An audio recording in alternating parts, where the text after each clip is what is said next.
আপনি এই পাশে যান, এই পাশে যান। দোকান নাই স্যার, এখন দেখি মসজিদের ভিতর পুলিশের গাড়িতে ভাঙচুর, আহত হয়েছেন একজন পুলিশ সদস্য।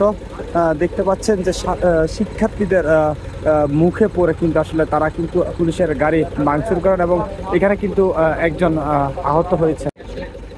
দর্শক দেখতে পাচ্ছেন যে পুলিশের গাড়িতে কিন্তু ছাত্র জনতা হামলা করে এবং এখানে কিন্তু একজন পুলিশ সদস্য তিনি কিন্তু আহত হয়েছেন এবং দেখতে পাচ্ছেন যে আসলে ইট পাট খেলে ছুড়ার ফলে কিন্তু পুলিশের একটি গাড়ি এবং একজন পুলিশ সদস্য কিন্তু আহত হয়েছেন।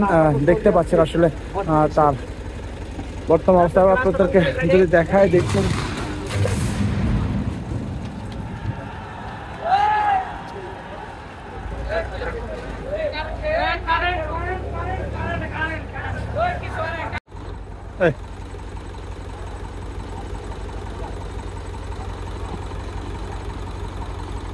পুলিশের গাড়িতে শিক্ষার্থীদের